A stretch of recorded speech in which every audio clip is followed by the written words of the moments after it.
Hello friends, we have studied regarding the financial management, meaning, introduction, nature of financial management, objectives and functions.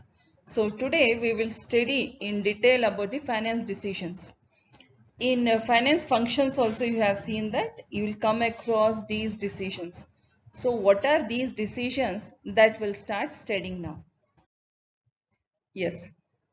Most important decision about financing is debt and equity. Always in finance, you require debt equity ratio. What should be its ratio? What is debt? What is equity? And how decisions should be taken. So all of you know what is debt, isn't it? Debt is the amount what you borrow from outside. Equity is the amount of the or the wealth of the equity shareholders that is being invested in the firm. So now if you want finance, if there is a fund requirement, how you have to take that fund. So whether it should be a debt, whether it should be equity. Throughout this subject, you will be learning many things. How to calculate debt and equity, in what ratio you have to maintain, which is the best ratio, which type of capital structure will be better. All these things you will be studying in the capital structure chapter. Okay, so here we will study what are decisions and how we need to take them. So we have four finance decisions. Funds required decision, that is working capital decision. Financing decision, procurement of fund. Third one is investment decision, utilization of funds. And next one is dividend decision, distribution of fund. Okay, so what are these things that we'll study in detail? So now we will study the funds required decision. Funds required decision is also known as financial forecasting. Fund required decision is to estimate the different types of fund required for the business, that is short term and long term. Okay, so what is this? Fund required decision is also known as financial forecasting. Forecasting means, what do you mean by forecasting? What is going to happen that you are going to plan it now only, estimate now only, you are seeing your future now only.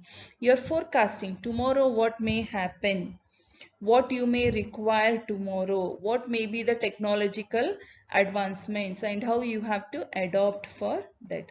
These are the forecasting. Now in this financial forecasting, what you need to do is you have to understand, or you're going to understand, what is your future requirement. Depending on that, you will take the decision. So we have here short-term financing and long-term financing. What is the short-term financing and what are the differences? We'll see here. Typically, 3 to 5 year term is short-term financing. Long-term financing is 5 to 25 plus year term. This has a floating rate and this has typically fixed rate. Short-term is supplied by a bank and long-term supplied by an institutional investor. Short-term used for working capital and other short-term needs. This is used for long-term initiatives, internal events and balance sheet risk management. Okay.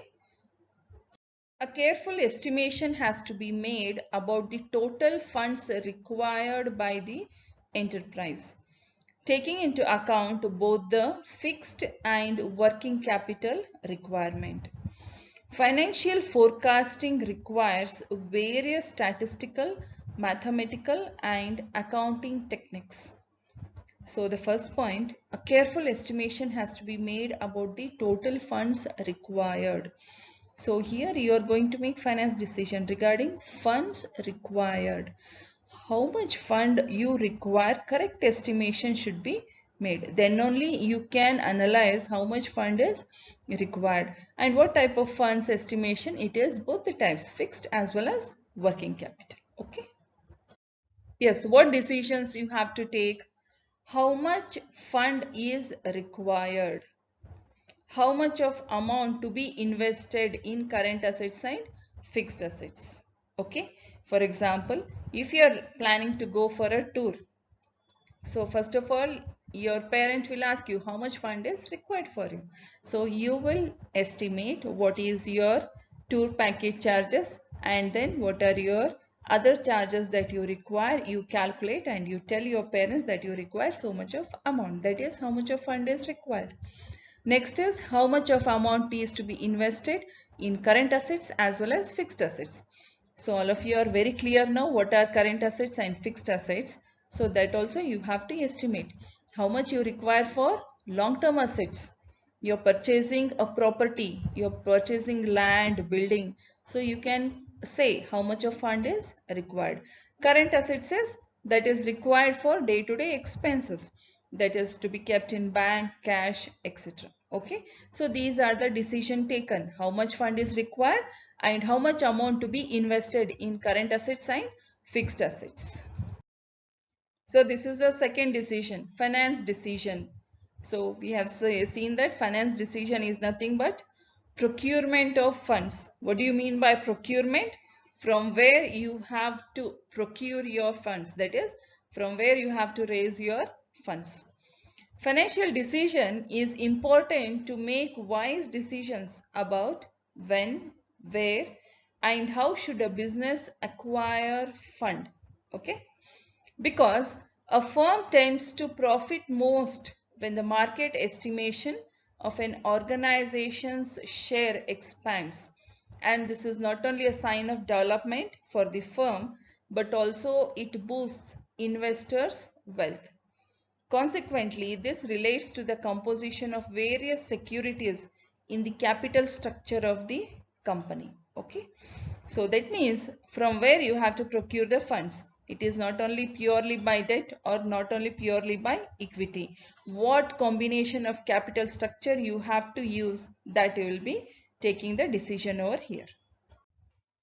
So financing decisions are concerned with the capital structure decision of the firm, that is proportion of debt and equity. Creating proper mix between debt and equity, that is optimum capital structure. Trade-off between risk and return. This is the most important decision. I have been telling you debt and equity should be proportionate. The ideal ratio for debt equity is 1:1. So further you learn how to calculate this capital structure. What is the debt and equity? So here you have to understand when you want to procure funds, the proportion of debt and equity should be equally analyzed and calculated. Creating proper mix between debt and equity. Then trade-off between risk and return. I have always told you in commerce and business there is always risk. If you take risk, then only you can proceed further, you will have returns, otherwise no. So but you should take a good risk where there is return. Okay. So girls, in financing decisions, firm must decide best means of financing for new assets and best overall mix of financing for the firm. Select such sources which will make optimum capital structure. Important to decide the proportion of various sources in the overall capital mix. Debt equity ratio should be fixed in such a way that it is helpful in maximizing the profitability of the concern. More debts will increase the return on equity but will involve fixed interest liability. More equity will bring permanent funds, but the shareholders will expect higher rates of returns. Therefore, there must be a proper balance between various sources. If capital structure is able to minimize the risk and raise the profitability, then the market prices of the shares will go up, maximizing the wealth of the shareholders. Yes, what we are studying in all these points is ultimately what should be the ratio of debt and equity. if it should be in a equal proportion, optimum capital structure we have to achieve, because only debt means you are paying lots of money outside. Only equity, though you have permanent funds, though you are safe, but what happens? The shareholders, equity shareholders expect more returns. So you have to calculate the debt equity in such a way that you are earning sufficient profits as well as the shareholders' wealth is also increased. Okay. So factors affecting financing decisions: cost, risk, cash flow position, control, and condition of the market. Cost. Financing decisions are all about allocation of funds and cost cutting. The cost of raising funds from various sources differ a lot. The most cost efficient source should be selected. Risk. The dangers in starting a venture with the funds from various sources differ. Larger risk is linked with the funds which are borrowed than the equity funds. This risk assessment is one of the main aspects of financing decisions. This I have told you, when you borrow the fund, you are at a greater risk, but you should be able to deal and calculate it correctly. Cash flow position. Cash flow is a regular day-to-day earnings of the company. Good or bad cash flow position gives confidence or discourages the investors to invest funds in the company. Control. In the situation where exist investors need to hold control of the business, then finance can be raised through borrowing money. However, when they are prepared for diluting control of the business, equity can be utilized for raising funds. How much control to give up is one of the main financing decisions. So when you're having taken the decision about debt and equity, so you need to have the control. Whether you are going for debt more, then you need to have the control about the equity also. Condition of the market. The condition of the market matter a lot for the financing decisions. During boom period, issue of equity is in majority, but during depression, a firm will have to use the debt. These decisions are an important part of the financing decisions. Yes, the decisions taken here are when the fund is required, where to acquire the funds from, how to acquire the funds from, what should be the debt equity mix, sources of raising equity and debt, consideration of various methods to improve EPS and market value of shares. Clear about this? So next we'll move on to the investment decisions. Investment decisions relate to the investment in fixed assets and current assets. Investment in fixed assets is known as capital budgeting, and investment in current assets is known as asset management policy. So investment means you have analyzed what fund you require, how you have to procure the funds. Now the next decision is how you have to invest it. Okay. So whether it should be a fixed asset or current asset. Fixed assets means, as you all know, you may require to purchase a machinery for your industry. So the investment is heavy over here. That is a fixed assets.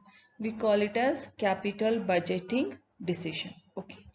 When you are investing in the current assets, it is known as asset management policy. Okay. Investment decisions pertain to the allocation of funds raised with a view to acquire assets. Okay. Investment decisions should aim at investment in assets only when they are expected to earn a return greater than a minimum acceptable return, which is also called hurdle rate. Yes, as you have studied, we know that now investment decision means you want to make investment in assets, either fixed assets or current assets. But now you have to decide what type of assets you need to purchase. Always you want to purchase the assets which give you certain returns. So here you need to take the decision to invest in what type of assets which will give you more earnings. Okay. So now we'll study the factors affecting investment decisions. First one is the cash flow of the project.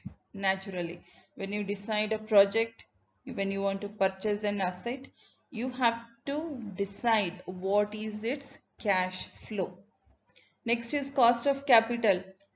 You have taken either debt or you have procured the amount on equity, whatever it is. You have to know or calculate what is its cost. Nature of business. Next is business cycle fluctuations. Naturally, there is always fluctuations in the business cycle. These need to be taken into consideration.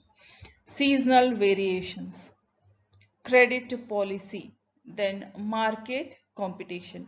All these factors will affect the investment decisions. So now we'll see the decisions that are to be taken. First one is availability of funds. What are the funds available and how much you have to take it from outside procurement. Proper selection of capital investment proposal. Usually you have numerous proposals. Out of that, estimate, calculate, later on decide or select one single proposal which is suitable as per your calculations. Then capital budgeting decisions. Here again, if you want to purchase a machinery, you have different proposals, machine A, machine B, machine C, etc. You calculate and decide which particular asset need to be purchased. Working capital decisions, naturally. Then measurement of risk and uncertainty proposals. This should be considered while you are selecting the proposal. Funds allocation and its retaining. Yes, the funds what you get, whether you have to allocate all the funds and how much you have to retain it, that you have to decide. Yeah, first we studied funds requirement, second one is financing decisions, and third one is where to invest it, investment decision, and now we'll go for dividend decision. So you have calculated how much is required, how to get it, where to invest it. Now how to distribute it, that is dividend decision. Dividend decisions relate to the distribution of profits earned by the organization.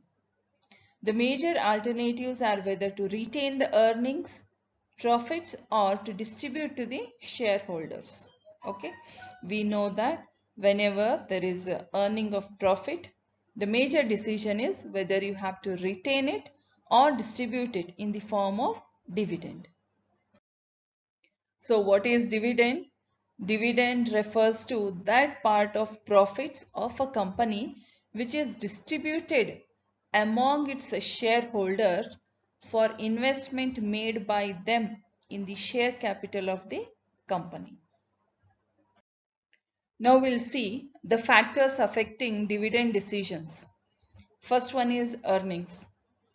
All of you know the earnings of the company. Returns to investors are paid out of the present and past income. Consequently, earning is a noteworthy determinant of the dividend.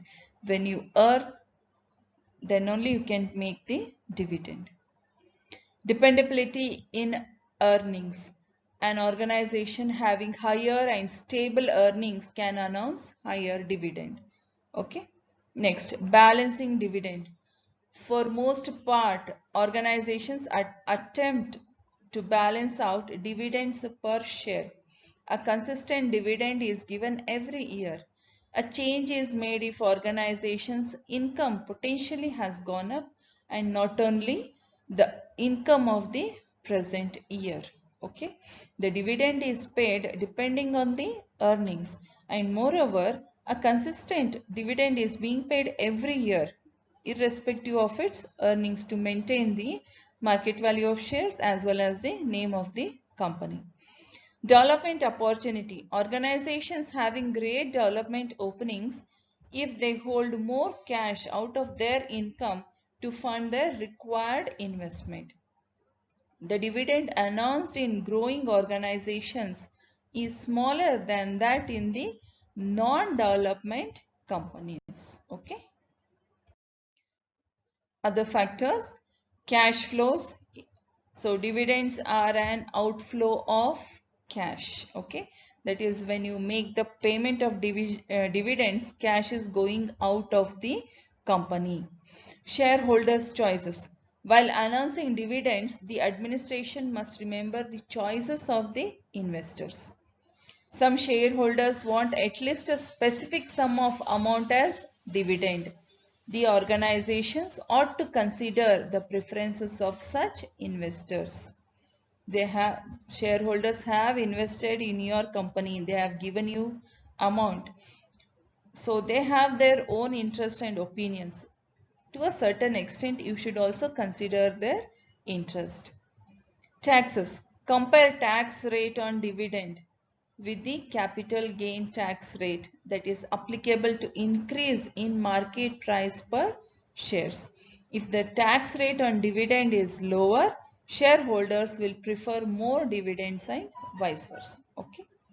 Next, stock market.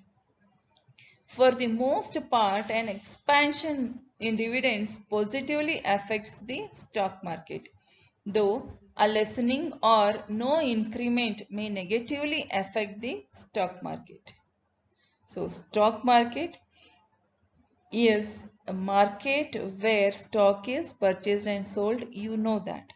So, the market value of shares over here always varies, and how it varies depending on the dividends what you pay, the concept of wealth maximization that you consider. Okay, so some or other factors we have: access to capital market. Huge and organizations with a good reputation for the most part have simple access to the capital market and consequently may depend less on retained earnings to finance their development. Okay. These organizations tend to pay higher dividends than smaller organizations. Clear about this? Next, contractual and legal constraints. While giving credits to an organization once in a while, the lending party may force certain terms and conditions on the payback of dividends in future. The organizations are required to guarantee that the profit payout does not abuse the terms of the loan understanding in any manner. Certain arrangements of the Companies Act put confinements on payouts as profits. Such arrangements must be followed while announcing the dividends. Okay, so while you are announcing or making the payment of dividends, all these factors must be taken into consideration. So now what decisions are to be taken? How much earning should be retained for reinvestment opportunities? Second one is how much earning should be distributed as a dividend to shareholders. Major decision in dividend decisions is how much of the earnings you have to retain and how much you have to distribute as a dividend. Okay.